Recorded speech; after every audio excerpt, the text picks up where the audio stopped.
In any city, in any country, venture across the highways and lonely roads until you reach the city's bottom rung.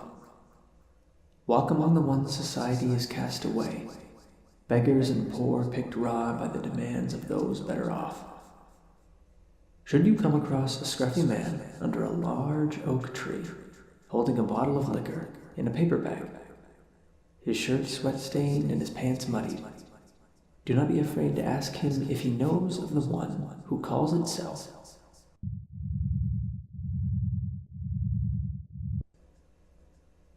More than likely, he will smile knowingly at you, like an old friend with whom you've just shared an inside joke. Do not be alarmed. The man knows of the one you search for. The less fortunate of us often know things we will never dream of.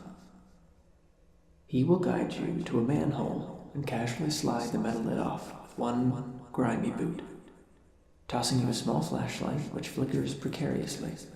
He will urge you down into the darkness. Once inside the putrid womb of the sewage system, you will come to realize that it bears no unpleasant scent, no scent whatsoever, in fact. But, turning on the flashlight and gazing at your surroundings, you will notice you are in a round room.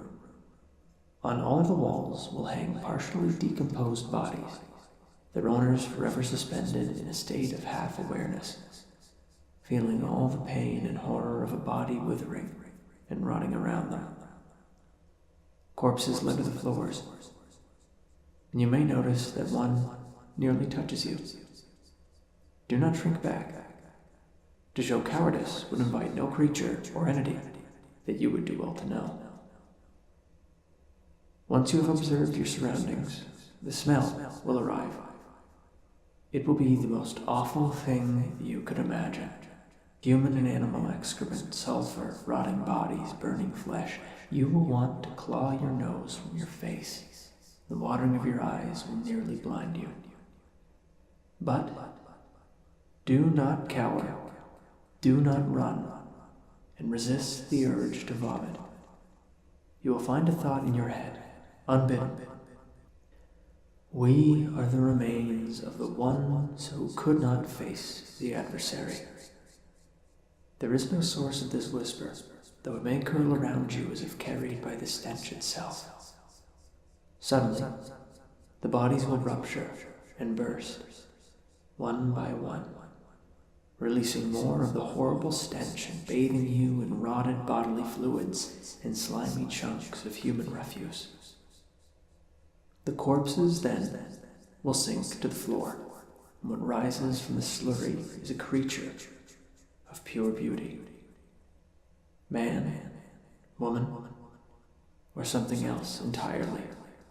It depends on you yourself. It will not be possible to shake your gaze from this gorgeous naked human until you realize the creature is an idealized caricature of you.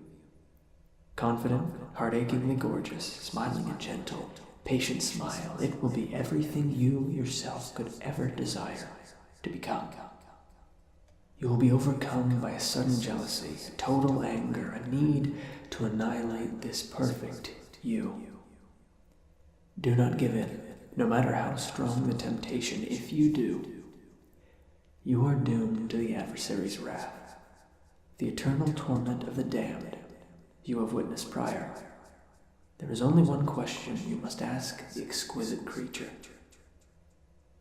What could they destroy?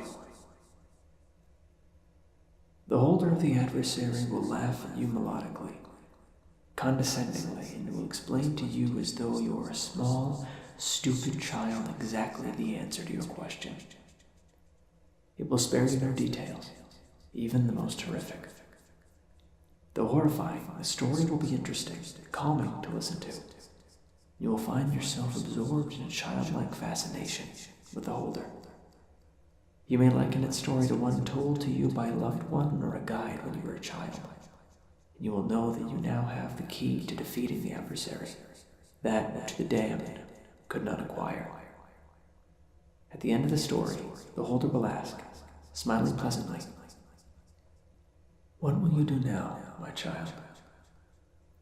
If it asks you anything else, or tells you something different, your fate is sealed. And when you eventually emerge from the sewer, the ragged people you have encountered will descend upon you like ravenous animals and tear you apart with tooth and nail, feeding on your body. There is no escape, only the knowledge that it will happen. Regardless of your fate, the holder will place an object in your palm and close your hand around it. You mustn't open your hand until you are free of this place. It will say, as a fitting goodbye, "Now you must turn and leave, and do not look back." Once you escape the sewer, and if you are lucky, you may open your fingers. What you will find there is a green plastic army man toy. That toy is object 14 of 538. It understands how to defeat your greatest foe and must never be allowed to join the rest.